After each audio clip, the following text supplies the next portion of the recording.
Very good morning. It's the 2nd of June 23. It's a rather lovely morning. Yesterday was quite a heavy day.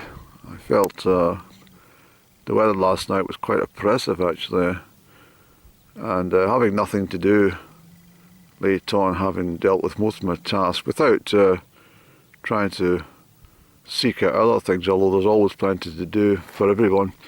But I just decided that I think I'd take a rest, and I went to my bed before 10 o'clock. Very unusual for me to do so, but well, yesterday morning again, I was waking at 5:55 exactly. It was really odd. So I started to think, is there somebody chapping my window at 5:55? It's not the bees or the birds singing. It's well, it certainly wouldn't be the bees, but something wakes me at 5:55. It's very strange. And also the last segment of my dream, whatever I was dreaming about, I wish that I could wake up and write it down, but all I remember this morning was 148. So I don't know what the significance of 148 is, but it's either 148 or 148, but something to do with 148. So these numbers are delivered in purpose from the other side. So it will have a significance, and it'll be interesting to find out when that will occur. I have lots of downloads in my sleep. Most of it I don't remember, of course, and well, I say that, but the point of being downloads is, although you don't actually remember the occurrence while you're sleeping, the downloads are there. They've been given to you. So this occurred a lot with me, my plant knowledge and other things, and so it'll be interesting. I think it'll this 148 figure will come to fruition sometime. Well, we don't know when. That's the trouble. There's no timeline in these downloads. But it's a very fine morning for the 2nd of June. There's just in the last couple of minutes actually, there's a bit of a light breeze picked up, and it's coming from the it's coming from east-northeast direction. East-northeast, definitely. I'm looking across the Strathern Valley here from well, the opposite end of the valley, and roughly 5 miles to my village, which is nestled at the foot of Mulhonsey Hill. I'm sure I've mentioned that previously. And also the fact that these mountains look so benign on a summer's day. They look just very gentle, rolling, grass mountains, but they're not. They're huge distances, and they're pretty wild, particularly up tops. But as I said, there's no interest in climbing at this time of year. I don't mind a walk over the hills, but I don't set myself out for any hill climbing targets at this time of year, I'm afraid. I like to be down in the valley and the woodlands and the riversides and stuff. So I was on a business. Well, I ended up making calls instead, and I just noticed at my feet here, interesting little plant. It's called, well, here's more of them in a much more colourful scene. This is what we call birdfoot trefoil. A very pretty yellow plant, and I do like them.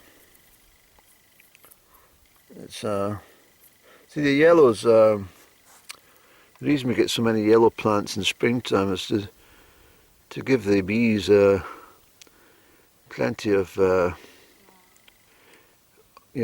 nectar without having to gaze all around to find things. It's not so bad by next month. There's so many colourful flowers in bloom that they don't have to bother. But in the springtime, that's why they're yellow. And I've talked a lot about this is Angelica. It's a lovely plant. It's called Angelica. Look how dainty that is. Ah, yeah. Hey, boo boo. And then I've talked a lot recently about the ribwort plantain. So if I need any, well, I know there's plenty of sources of it. It's very common actually, but that day I was on the Spoke Road, I couldn't find any. So I'm just killing time a little at the moment. I'm waiting a phone call coming back. So I pulled in just in case there's a call comes when I'm in a busy junction or changing gears or something. But all the deciduous trees are now showing their new summer gowns, very fresh green all round. And turn them from a different angle.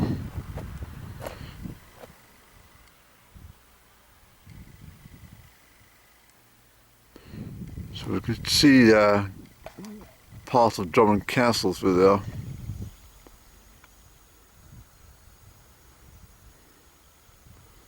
There's Drummond Castle. Can't quite see the castle, I'm afraid. Sorry about the shaking camera.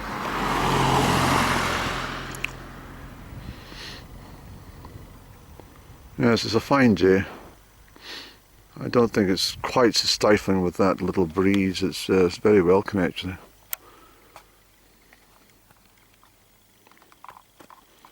But yes, I have a few jobs to do around the garden area, but I'm not going to fuss myself about it because the weather's it's too perfect for,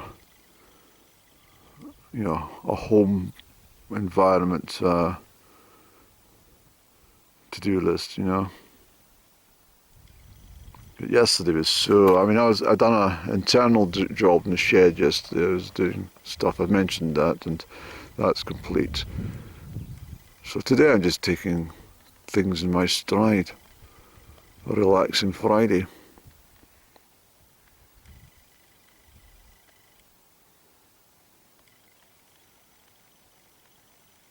Let's have a look over on the other side of this road.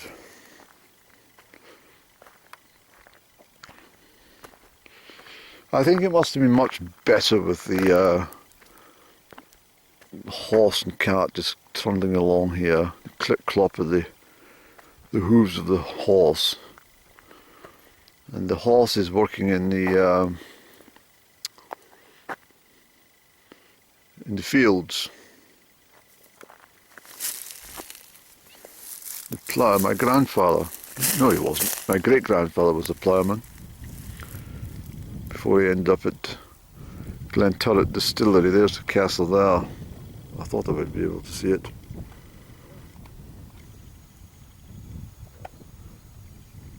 Drummond Castle, where part of Rob Roy McGregor was filmed, the movie. One of the last movies I ever went to cinema to see.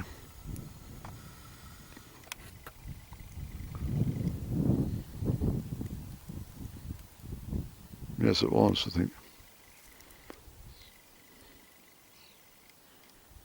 I don't like the cinema. I used to, but I mean, Crieff had a wonderful cinema. The Caledonian cinema was absolutely brilliant. I was there often as a teenager.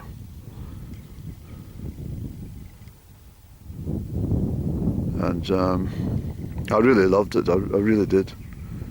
But I found that, like everything nowadays, I'm quite sure if you went to the cinema, the noise of people munching on popcorn and crisps and chit-chatting and even mobile phones going off and text messages coming in, just total nuisance, a total disturbance for no reason.